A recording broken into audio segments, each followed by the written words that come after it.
Okay, so I have our data logger plugged in to the USB port, the data logger to the computer. I've opened up the HOBOware software for the data logger. Next, I'm going to go to Device. I'm going to click on Launch. And it's going to give me a prompt saying the logger's power has been reset, which is fine. This usually happens when you change the batteries. You can go ahead and click OK.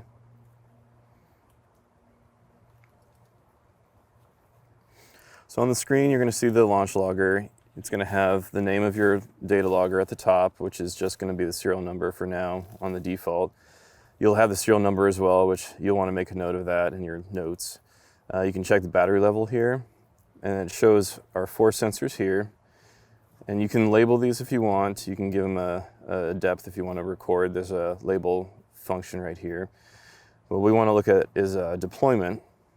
And so you have logging interval as their first choice, and it kind of defaults to 1 minute, but we want to click on the drop-down menu and go down to 6 hours. Logging mode should be at a fixed interval, and it'll show a logging duration. The next one will say start logging. We want to change it from now to at interval.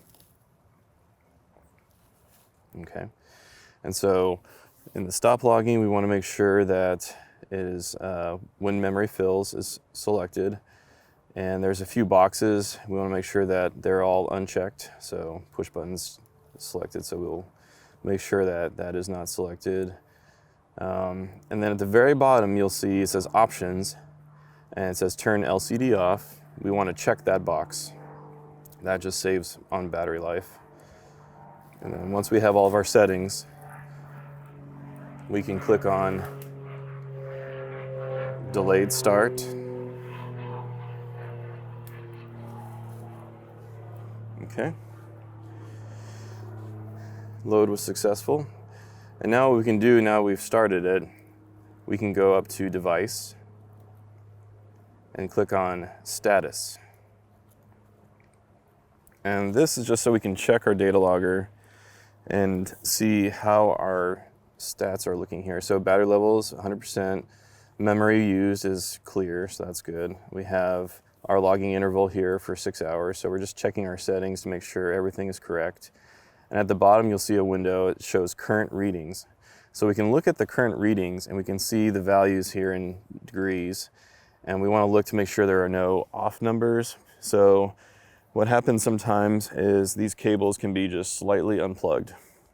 And if that happens, you will see a weird value like negative 149 degrees Celsius. And so this is a good way to check to make sure all of our cables are plugged in.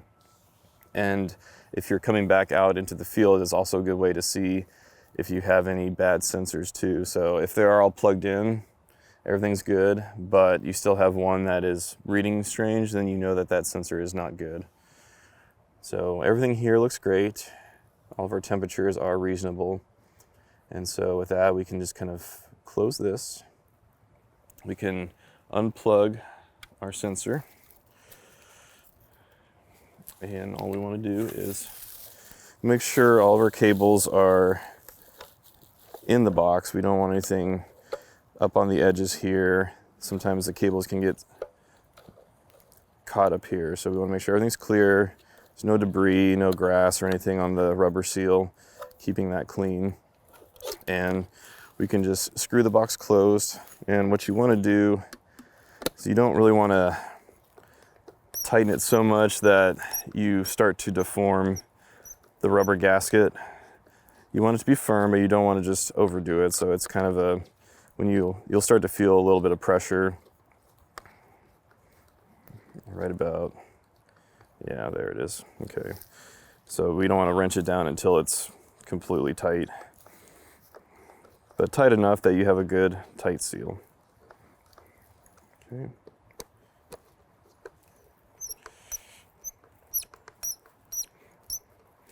And the same goes for our cable glands here. So these ones you do kind of want to tighten down pretty good. They can be tightened down. This is there's a little seal inside here that's tightening around the cable, so you can't pull it out, so it's watertight. And these are very, very sturdy. And so you want to make sure you get all of these tight. I have this one on the inside, so you want to make sure you tighten that. I did that because drilling the holes, this one got a little too close. And so you can turn it around, and of course it'll still be waterproof going the other way as well. So that's in case you have trouble drilling a box like I did. And so we have this cover. We want to make sure it goes over. And if you have a metal zip tie, you can take that and just wrap it around here.